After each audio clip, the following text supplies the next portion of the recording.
Well, thank you very much. And ladies and gentlemen, I really appreciate you being here. I'm Bob Gorley, and as a way of self-introduction, I wanted to say I've been in the cybersecurity community for 25 years now. So early on, I was helping the Department of Defense contemplate how do we defend 10,000 networks and 6 million computers against this growing adversary that they face. Since then, I have been working in cybersecurity in various capacities, both in and out of government, including working with a lot of large enterprises that need to understand how to defend themselves, and a lot of small to mid-sized businesses and local governments who are facing this dynamic, challenging threat. And that's why I'm so excited to talk to you about Blackwire today. I want to, before getting into a couple slides and a demo, also tell you a bit about the background of Michael Dent and Josh Ray. Michael Dent has spent 30 years as an executive and developing security tools and defending enterprises and organizations. He has a deep experience in technology and how to configure it and how to lead teams of people to mitigate and reduce risk. He is currently a CISO in a large county government and has got deep experience in reducing risk using advanced tools like this. And I really appreciate you being here, Mike. Josh, I have known for decades. Josh has been a fighter at the front lines of cybersecurity in multiple ways. And one of the things he's done is led large, innovative teams in coming up with ways to better understand the threat and mitigate the threat. He's done that at places like in the U.S. Navy, at companies like that are focused on threat intelligence, like iDefense. He's done that at places like Accenture Security, where he led a large team defending organizations big and small. He is the CEO and co-founder of Blackwire Labs, and it's great having him here because we'll get his personal context in just a minute. Now, Josh and Mike, I'll give you an opportunity to correct the record in just a few minutes when we start our panel discussion. But I wanted to provide some slides first, just for context. So, to help people orient themselves on the way we're going to talk about using AI to address what I think is the biggest challenge in cybersecurity today, which is the skills gap. So, let me slow down and switch to some slides here before we get into our discussion and then a demo. And for foreshadowing, I do want to tell everybody that we are going to have a demo at the end of this, which will give you an orientation to Blackwire Labs and its capability. And then Josh will also be telling you how you can get a free trial so you can experience this hands-on yourself. So, before we get into our panel, let's talk about this challenge of the cybersecurity skills gap. No matter who you are, whatever the size of the organization, you run into this problem of the skills gap. And this is extremely important in state and local governments. None of us have all of the cybersecurity talent we need. Those that we have stay incredibly busy and are always looking for ways to upskill. So, no matter what your size, the skills gap is a huge problem. And we see strategically there's a lack of a talent pipeline. So we don't see a lot of people coming in behind. There's not a big workforce pool that we can draw on when we do have budget and availability. So all of us need to deal with this issue. The issue is compounded by a lot of factors. One, there's the growing threat that is just not stopping, but also the fact that governments have to maintain and operate a lot of legacy technology that requires specialized skills and information on how to keep this legacy technology going. And additionally, all governments, like many other organizations, are facing increased pressure to protect data that is many times data belonging to their citizens or other sensitive information. So this skills gap is really huge and is growing, and there's a lot of factors that are making it grow. Another thing we really need to watch and be aware of is the growing need for regulatory compliance. Now, the reason regulatory compliance is growing is because everybody realizes cybersecurity is important. But frequently, what folks don't understand is that complying with the regulations also requires manpower and labor and thought and cybersecurity professionals, because compliance, it's extremely critical. You must do it and you must document it and be able to prove that you're doing it. And it all takes your security time and management attention from your security team. Bad news is compliance does not automatically equal security. Compliance needs to be done in a way that really and truly reduces risk, which is another challenge. I want to keep moving quickly through these slides so we can get into the meat of our discussion. But one other thing I wanted to frame up for us to think about is what is the future of funding and staffing constraints? We've already mentioned that all governments, all organizations, they don't get all the funding that they need, and that there's a lot of legacy technology there. It looks like those trends are going to continue for a long time. We will be under tight financial constraints, and we will have these just frank limitations on our budget where you need to fight for the right budget for the right need. And there's always going to be the shortage of skilled professionals. You may be in a small county where you have a team of 5 or a large county where you have hundreds, but no matter how many you have, we need to upskill their performance in ways that are really hard without advanced AI and technologies. Another thing pointing towards the future is the fact that all this limited funding and staffing is really hampering our ability to be agile and to defend against a dynamic threat that is just not changing. So, before getting into the discussion, I wanted to say this brings up the role of the capabilities of Blackwire Labs. AI is now widely known. Everybody is using it in their daily life and in their business. But one thing that is not as widely known is there's trusted AI. What is trusted AI? That's just what it says. It means just what it says. It's AI that produces results that can be counted on, that you can depend on.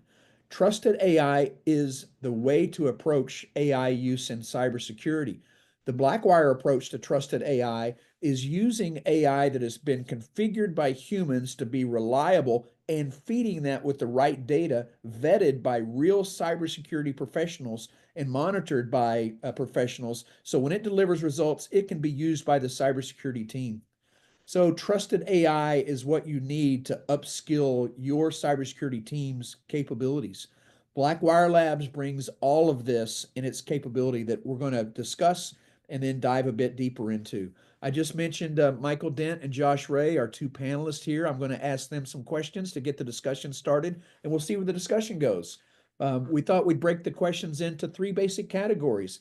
There's some strategic questions, and how can we use Blackwire in addressing some of the strategic issues that executives must have in place to have a good program, including your policies, plans, procedures, and big budget questions. There's operational kind of questions, like how can we use Blackwire Labs to inform day-to-day decision-making by the IT and cybersecurity team?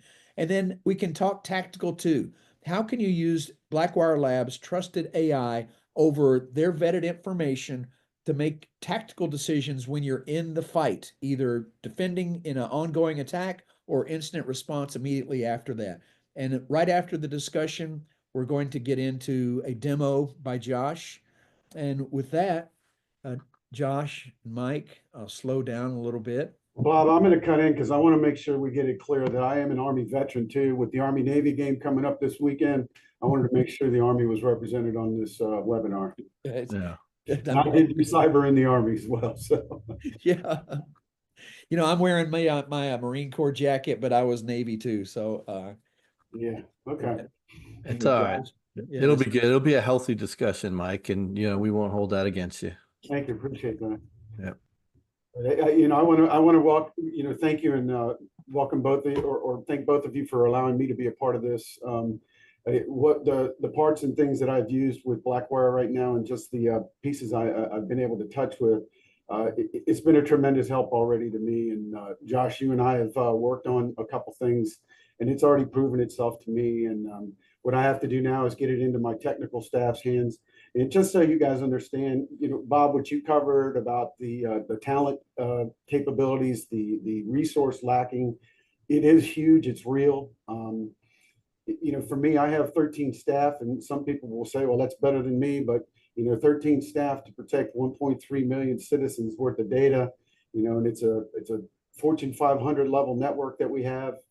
13 is not a lot. And, trying to educate the staff, the analysts at the lower level, it gets harder and harder with the changes in technology, the rapid pace of change with technology. They're coming in, knowing a lot of things, but there's also those legacy systems you talked about, trying to train them on how to help us maintain those and maintain the security around those. And this tool, I could see it being a tool that is going to go a long way in helping me get my staff trained up. And then, the turnover that we have, we bring in a lot, but we also lose a lot at the same time, basically because we are Fairfax and where we are.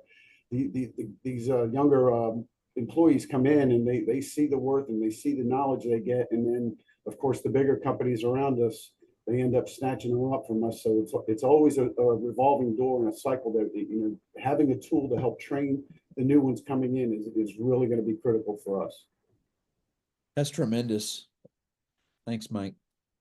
Well, Josh, that was a pretty good endorsement right there of Blackwire Labs, but I wanted to back up and slow down. I tell you one thing, there's nothing like hearing from a CEO describing a capability. So let me ask in your words, what is Blackwire Labs and what have you built?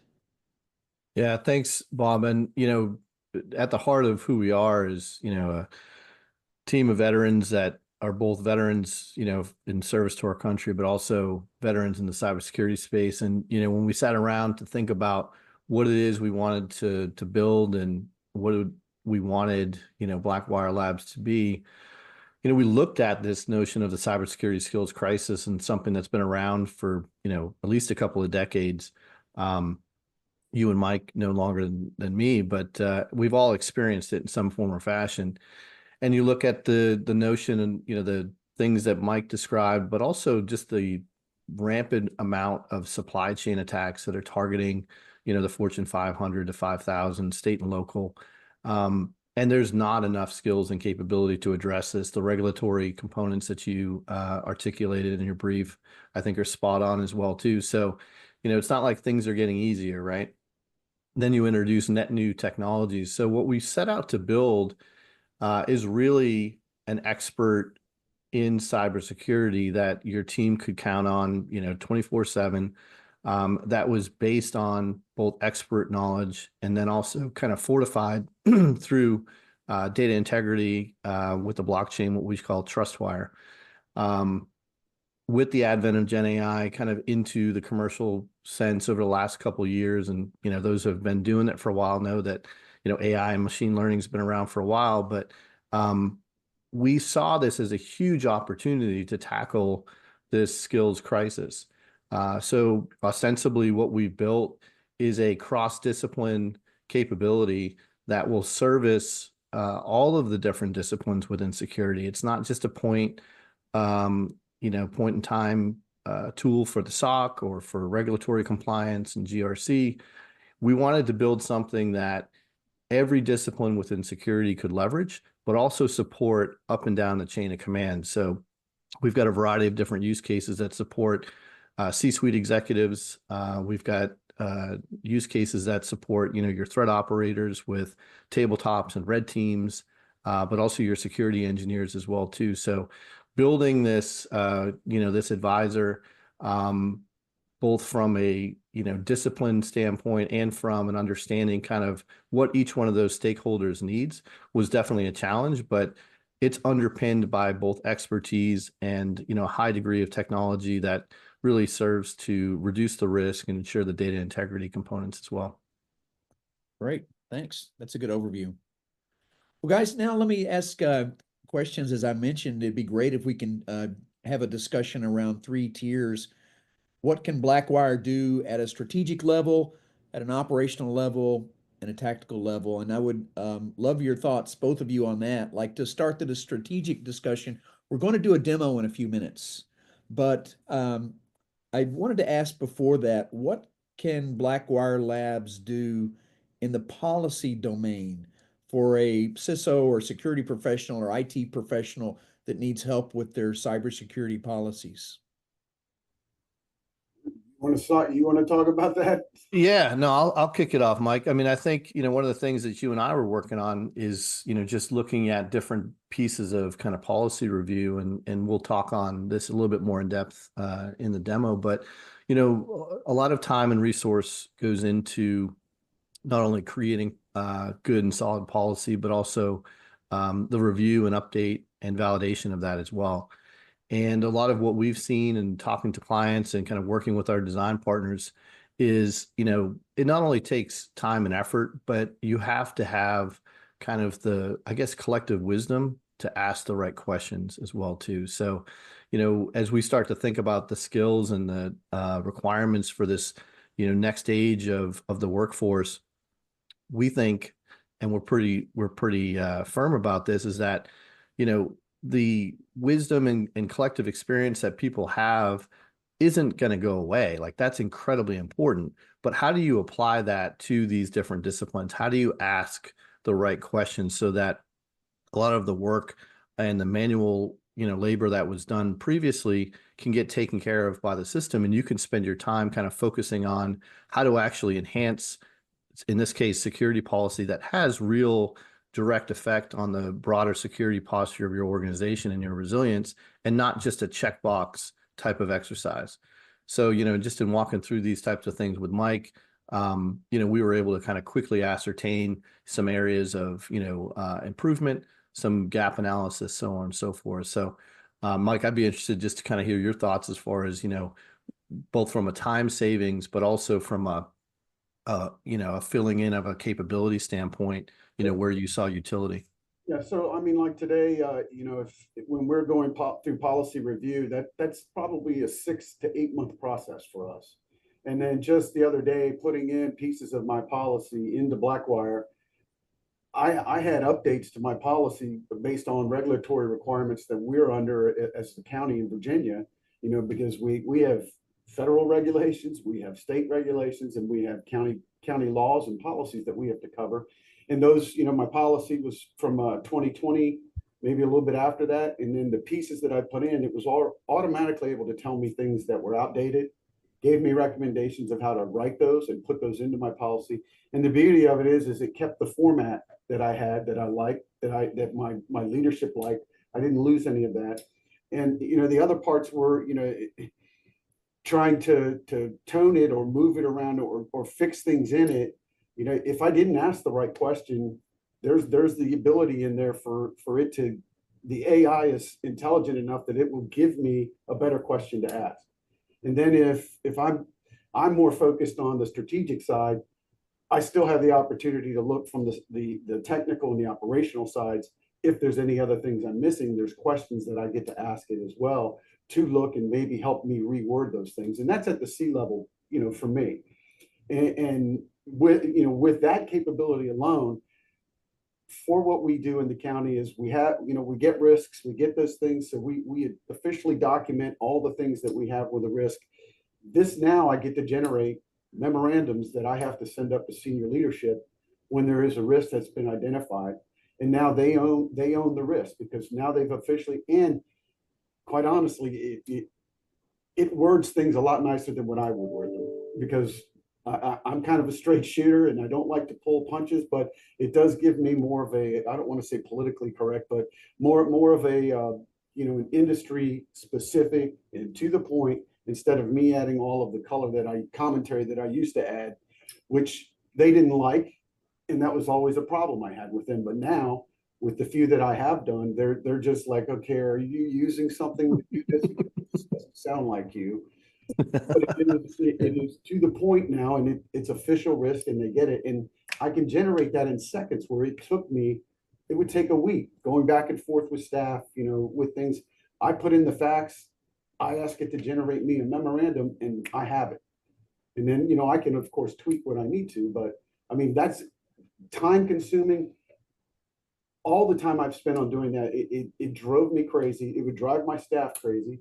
Now they know that I possibly have a tool where I don't need to bug them on that level of it, and I can get those things done. Yeah, Mike, I think a few things that you pointed out there that are key. The first of which I think is we did train it to speak Army, so that translation does seem to be working okay. So I'm glad. Even the broken English, it works pretty well too. So I would say we still haven't figured out how to get it to interpret grunts, but we'll get there. The other piece is really the predictive prompting components you talked about.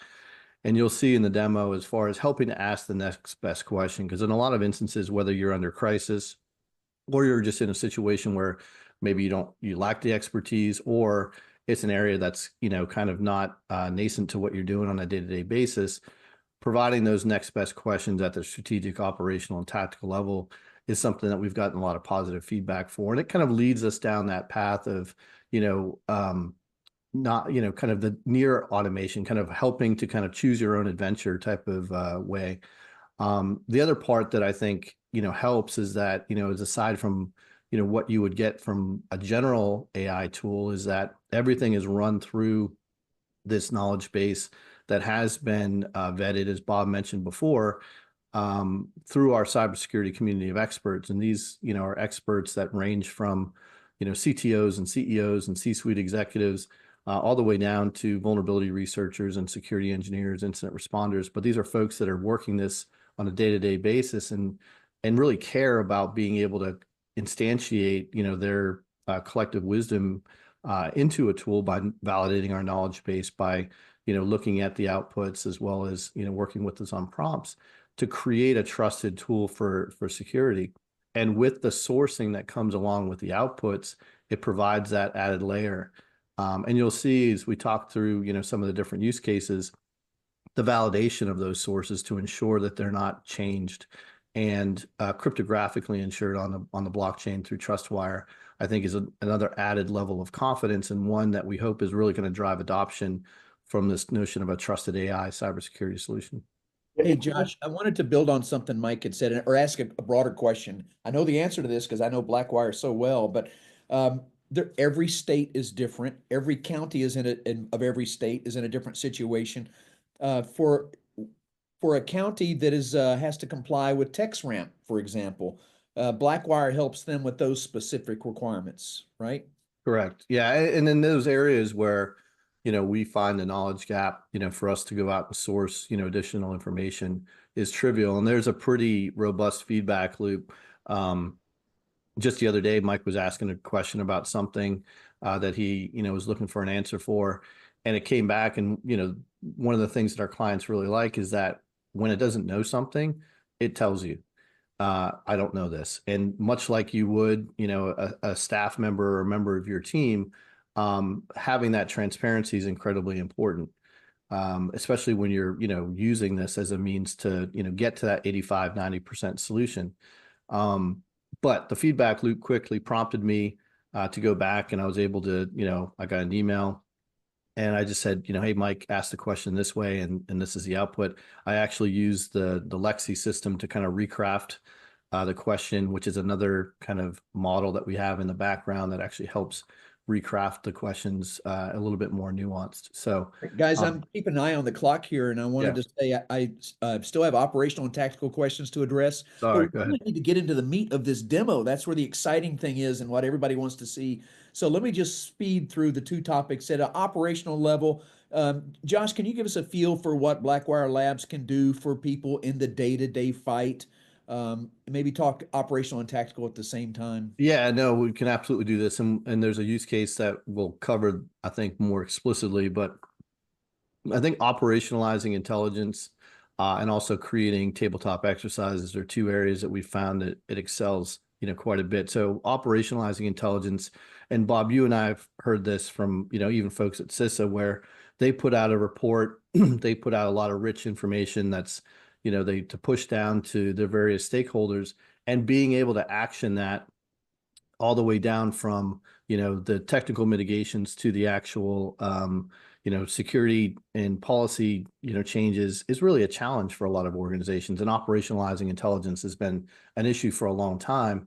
Now we have a way to, again, take that information and actually put it in the manner, not just to, drive your tech stack, but also so operators can leverage that information more effectively as well too. Red teaming engagements or tabletop exercises, these things take massive amounts of resources, typically a team of, 3 to 5, all with the different disciplines. And they cost a lot, whether the cost of, using existing staff to do that work, or you have to go out to market to get that resource. We're able to address those types of things, everything from creating the threat scenario, where you have a threat actor profile that's mapped to the Diamond model and MITRE ATT&CK TTPs, to creating the whole timeline of injects, to red team, socially engineered emails that can be used as part of the different injects, even specific signatures mapped to over the horizon types of tactics as well too. So those are just two examples, I think, from both a breach readiness and a resilience standpoint that I think operationally excels at. Great. And I've also seen, by the way, Blackwire generate scripts that can be used in your SIM tools to hunt down things, and at a very, very tactical level. And with that, Josh, why don't we transition to the demo, because that's where people will get a real feel for this. And if you can share your screen, I'll just, as an admin note, tell people that depending on how you're watching us today, you may see a button you need to click at the top of your screen to say, view Josh's screen, and then that should pop up for you. Okay. Bob, can you see that all right? Yeah, we see that. We see All your, right. you have a web page open through a browser window.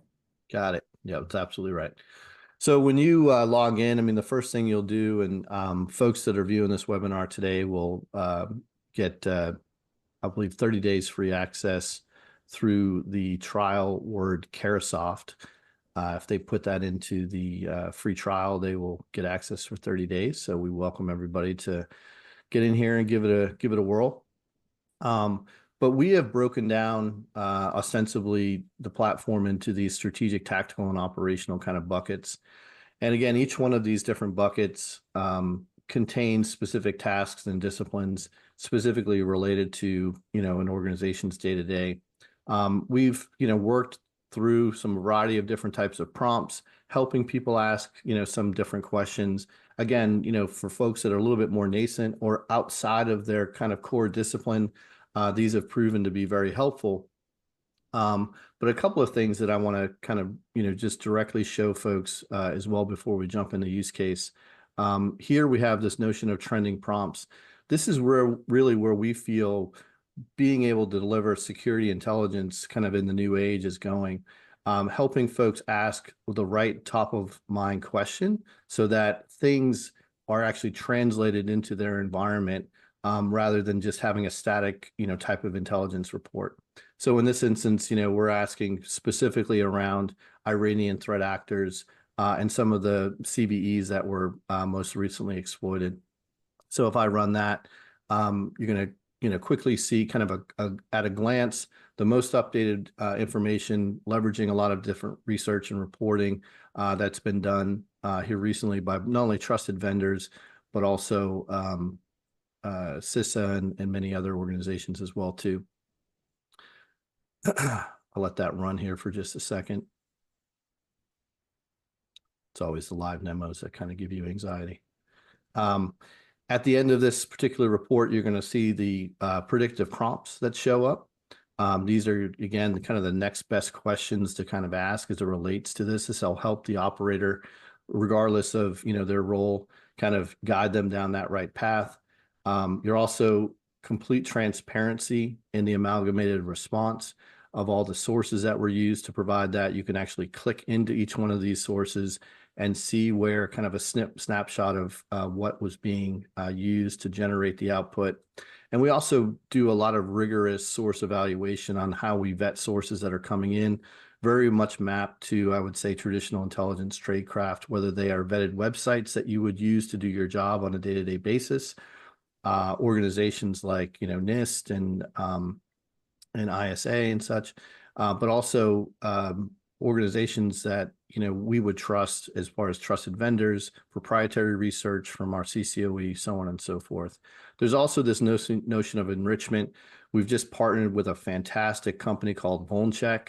They probably give some of the best vulnerability exploit intelligence that are out there, have 100% coverage across the KEV, typically, 30 to 40 days advance, of CISA in a lot of instances as well too. What's the KVE? It's the vulnerability list of vulnerabilities that are publicly known vulnerabilities that are out there. Right, and like known vulnerabilities that are being exploited. Correct. Yep. Yep. Thank you for the clarification. And you can go in here and get the exact raw data related to that information as well too. So just a few things to kind of, orient folks to as well.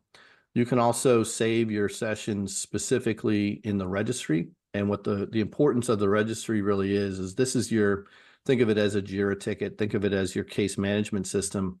And what this allows you to do is save all of the work that you've done at that point in time truth, along with all of the sources. And that's important because there's going to be times where you got to explain to somebody like Mike why you gave him that answer, or a potential regulator why you provided the information you did, or a client. And you want to be able to have that information kind of at hand, all stored specifically in your registry. So if I wanted to create a new registry on this Iranian threat, it's pretty quick. Auto-populates kind of just the overview of this, as well as you can save it. And now I can collaborate, with my team as well too, so I can share this out and make sure that we can go in and very much like almost like a Google Docs mode and collaborate on different pieces. We can share information through coming up with net new questions as well too. The last thing I'll show before I jump into the actual demo is this idea of what we call Lexi. And Lexi is really around helping ask the right question. A lot of times, especially if you use, other LLMs, the syntax matters quite a bit as far as how you're actually asking the right question to get the desired output. And the more nuanced the prompt, the better. So if I said, something like, help me fix this particular CVE, and we're just staying on the theme of vulnerability management here, I'm going to hit this little green robot here, and Lexi is going to recraft that question into a much more nuanced type of question that can be not only easily understood by the system, but can provide some additional information that folks might not know. And then I can run that fairly quickly and get some additional intelligence information on how to specifically mitigate that particular vulnerability with patch guidance, exploitation, and so on and so forth. So here I'm going to jump in quickly to the first use case, which is going to focus on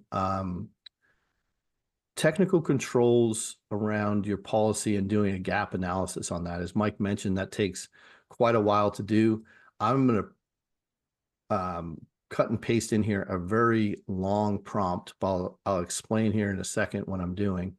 And I think, it should give a really good overview as far as in this first gap analysis, the time and effort that it takes, as well as the amount of nuance and different disciplines it's bringing to bear and doing that analysis. So basically what I'm asking through this rather large prompt is I'm telling it, hey, you're a cybersecurity expert. You need to conduct a validation analysis on the following technical controls for this Northern Virginia county. And I just told it, hey, these are just the technical controls that are part of a much broader cybersecurity policy. And then towards the end here, so I cut and paste probably about 10 pages of technical controls from the policy. And I go down, and now I'm giving it some very specific instructions, telling it to use industry best practices like NIST and ISO and CIS. And I'm asking it to analyze for feedback on these particular areas, providing any particular gaps, and then detailed reporting on enforcement challenges, recommended updates, review of controls kind of across the whole spectrum here, and then, assessing the control effectiveness, so on and so forth. And at the end, once I run this, again, give it a second, it's a pretty large prompt.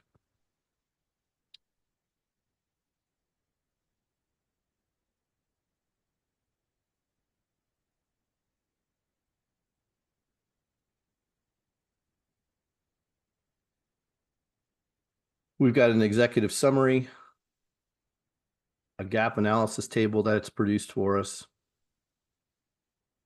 And I'll walk through the output here in just a second. But a pretty comprehensive rundown of, there you go. Pretty comprehensive rundown of about 10 pages of technical controls that, really starts to kind of delve into, a summary of the controls, very comprehensive approach, some very specific recommendations as far as potentially simplifying technical jargon, improving certain types of compliance, but also kind of working into a gap analysis, right? So what's the different control areas? What's the current state? The gap identified, and then a recommendation as far as what to do from an implementation standpoint, feedback as it relates to coverage, clarity and accessibility, so on and so forth, and then alignment with some of these different standards, right? Again, Mike, I'd love for you to comment on just, the time and effort that it would take to do or create something like this, just for the folks that are listening here. The process that you just went through was probably 2 to 3 months, because we have our regular jobs. We have the regular things that these analysts are doing all day, all the time, and getting them to be able to sit down and walk through this, it's a manual process. Having this ability has now cut that by so much that they can kick back to me any changes or anything they find that, we get a recommendation. And, I don't want to miss out on, Josh, on the recommendations that come at the bottom for the other areas, the other places to go into, from technical, operational, and the use of the Lexi, because when I ask a question, if I get it wrong, I can go here and this can tell me or clarify for me a better way to ask that question, so I can find what it is that I'm looking for. And then going back to the resources part that you talked about, that's invaluable, because my executive leadership will challenge me when my policy says that we have to do a certain thing. They're asking why and where did you get that information? This is here now. Before, that would be almost like you're writing a college white paper, or you're having to cite all your resources, and now it's right here at the tip of my hand. I can go to it. I can take it out of here, put it in a document or in an email, and say, here's the resources that validate why we need to go this route.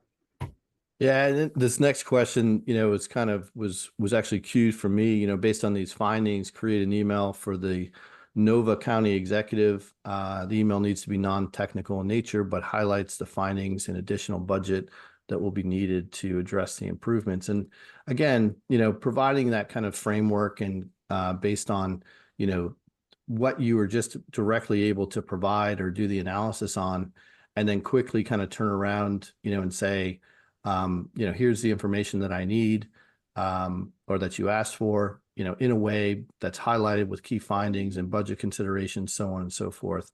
I think really helps kind of drive that point home as well too. So is it easy to copy that? Oh, absolutely. Yeah. You just right here, copy, it's a copy button.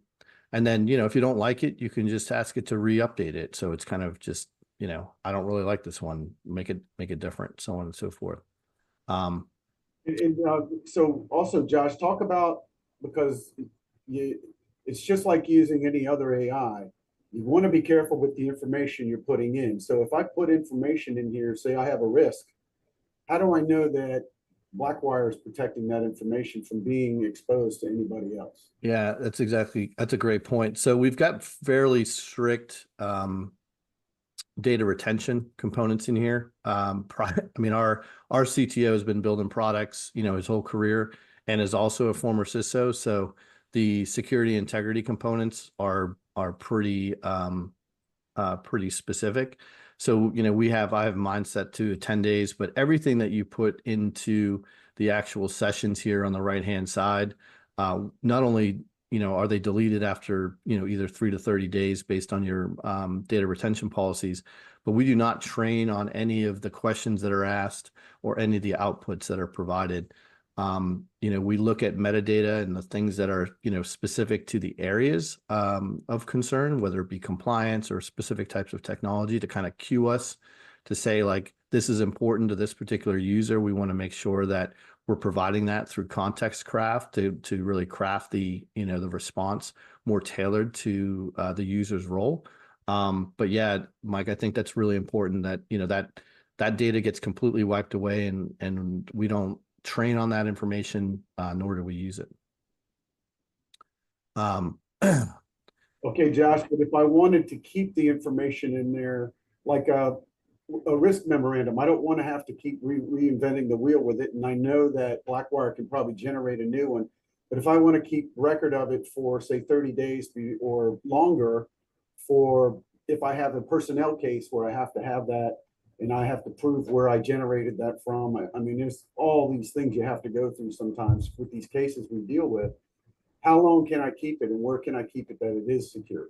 Yeah, exactly right. So that's within the registry. So the case management system, kind of think of it as your security registration. So here's the Nova County policy gap analysis that I just did, was saved to my particular registry.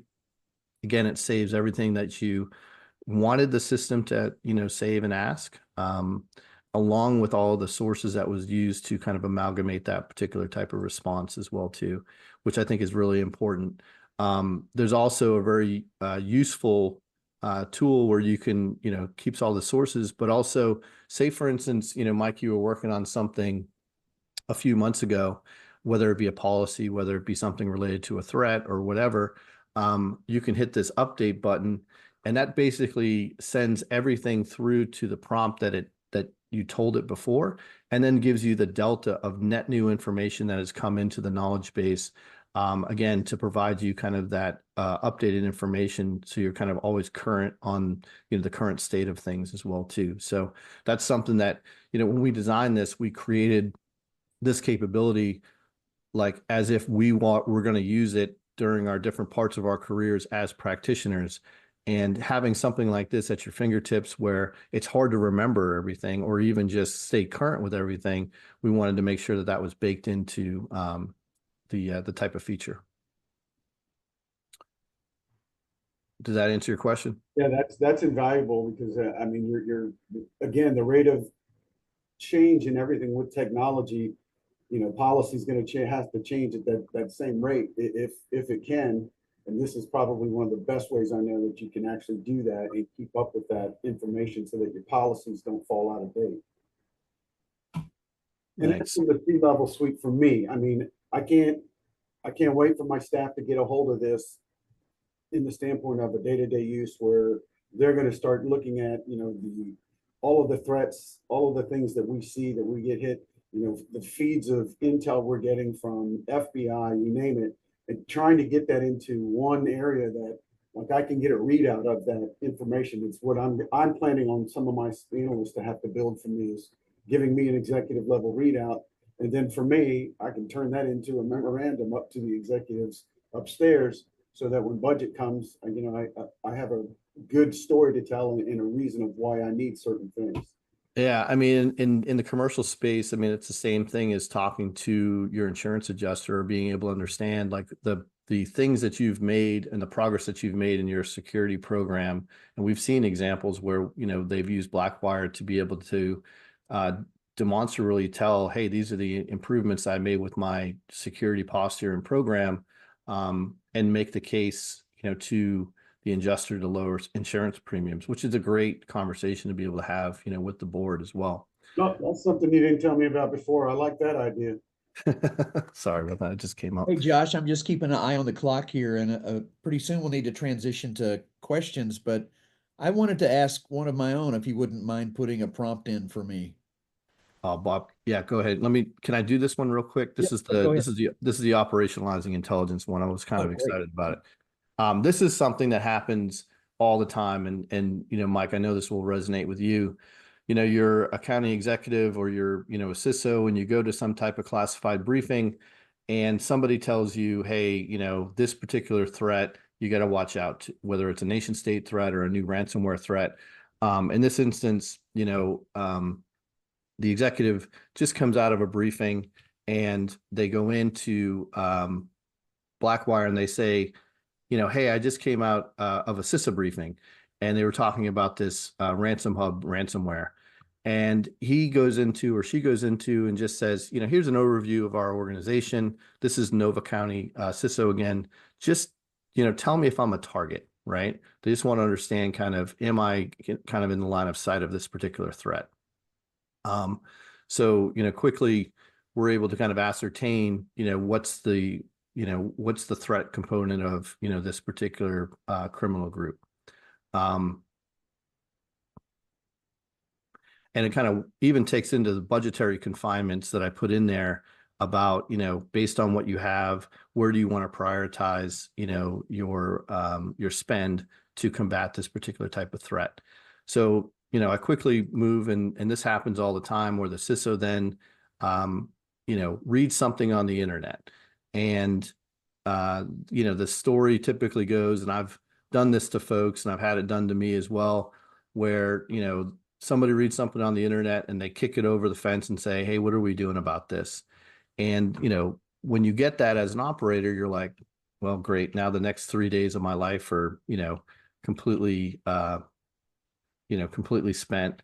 Oh, let me just do this real quick. And now I'm able to kind of quickly, and I'll just jump into the registry in the interest of time, to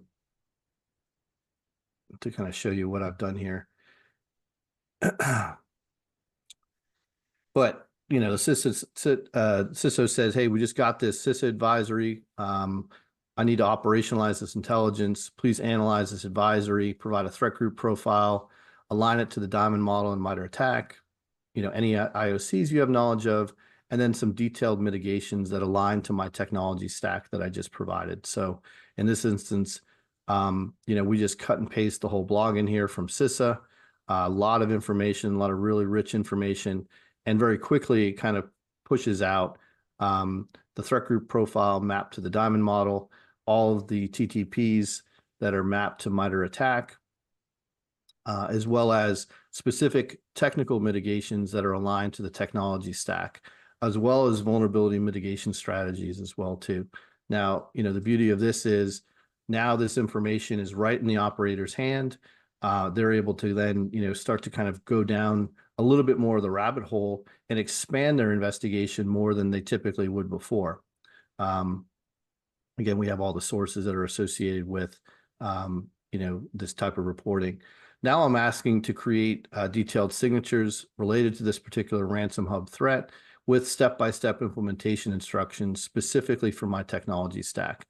So in this instance, it quickly goes through, creates a YAR signature for this particular threat, step-by-step implementation instructions for Palo Alto firewalls, Microsoft 365 and Agari, Sentinel-1 from an endpoint standpoint, and Splunk Enterprise as well, and then provides some very specific recommendations from a threat hunting standpoint as well too. Now I'm able to kind of move a little bit further down the stack and ask about how-to instructions related to CIS controls and baselines to mitigate this attack. Again, this is not typically what you would get from your operations staff that only has a certain amount of time and resources to respond to, a boss's request. We were able to go kind of down each one of these different steps, map to the different CIS controls, and specifically, have very prescriptive recommendations for how they should improve. Now we transfer back from the CISO. The team is able to kind of push up, hey, boss, this is what we have. We were able to walk through technical mitigations. We've got our signatures in place. We're actively monitoring for this, and we have, our next steps as far as what we need to do to improve our baseline controls. The CISO now says, hey, we got a hit on the Splunk rule that you provided. He's in a little bit of a crisis mode, or she's in a crisis mode. How do you actually provide me with some specific guidance on this potential compromise, keeping in mind all of the Virginia state and local regulations that I've got to take into account?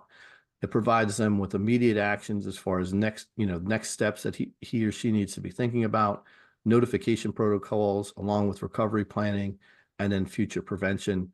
And then what I'll end with on this particular use case is, obviously there's a requirement to notify the particular folks. So in this instance, it's, create an incident disclosure email aligned to Virginia Fusion Center Intelligence, as well as Virginia Code, I think it's 2.25514. And here it creates a specific incident disclosure email for the CISO so that he can ensure that he's, operating within the regulations that he or she is required to. So, we basically went from, I sat in a briefing, I know something now is a threat, to I read it on the internet, I pushed it over to my operations team. They're able to get a full operational picture, everything from the threat, specific technical mitigations, individual signatures, along with the baseline controls that they need to update. The CISO is then able to identify specific things that he or she needs to do, both to operate effectively for this particular incident, as well as the communications protocol that he needs to follow or she needs to follow, and then as well as the disclosure components that they need to attend to as well too. So, I mean, soup to nuts, it's hopefully, shaving massive amounts of time, as well as kind of bringing together disparate pieces of expertise that an organization may or may not have in a trusted and validated manner. So Yeah, it really is, Josh. So thanks for that. And now I wanted to please stay on the demo. I have one other thing I wanted you to put and one other question to ask there. Okay. And that is in the question and answer box. The reason why is, what's in the news today? Salt Typhoon. And if you read the news, you read that Salt Typhoon is this massive threat against the telecom infrastructure. They've penetrated everywhere, and FBI and CISA and everyone else is investigating it. The companies involved are trying to push them out. But I wanted you to ask your capability, if we can. Yep. Is there a Salt Typhoon threat to county governments?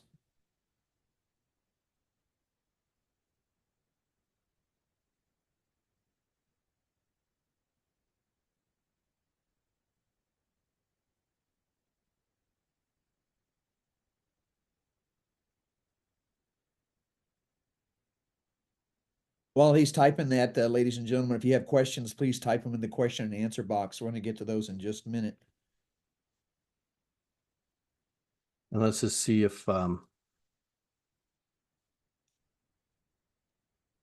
Lexi provides a much more nuanced prompt.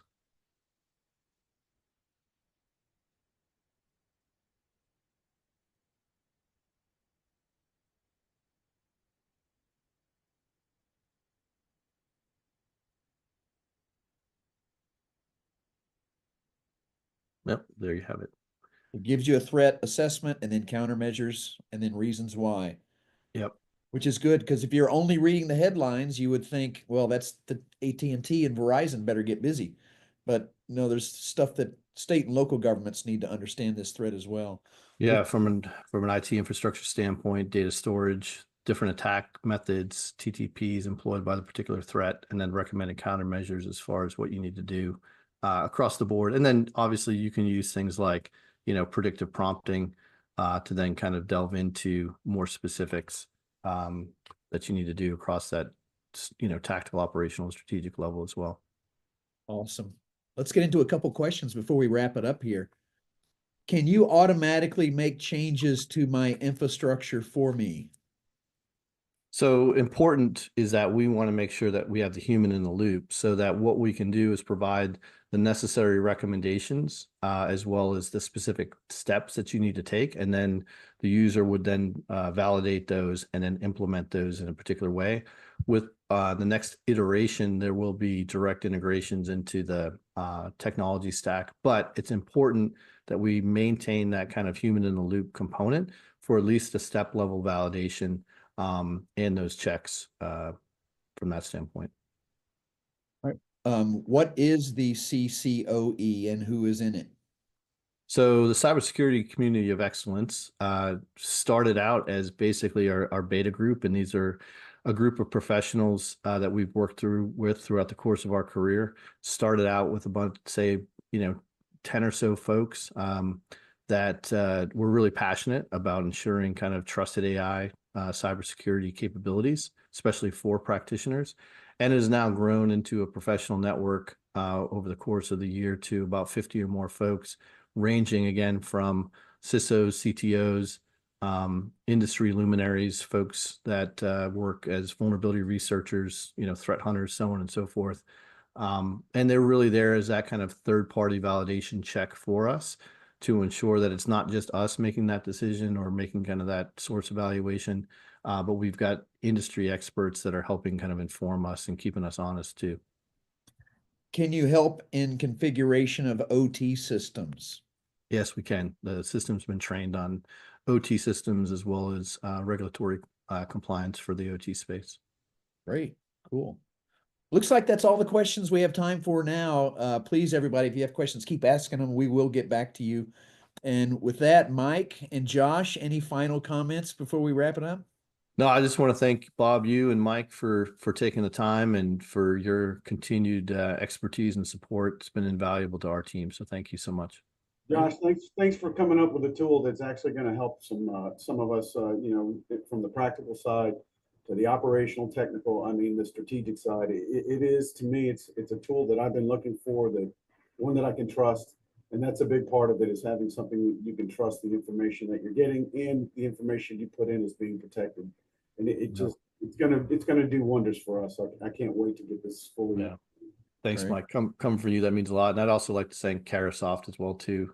Just an unbelievable partner. So you guys are You're an great. incredible partner. And with that, I guess we ought to turn it back over to Una and say thanks, Carasoft, for letting us use your platform.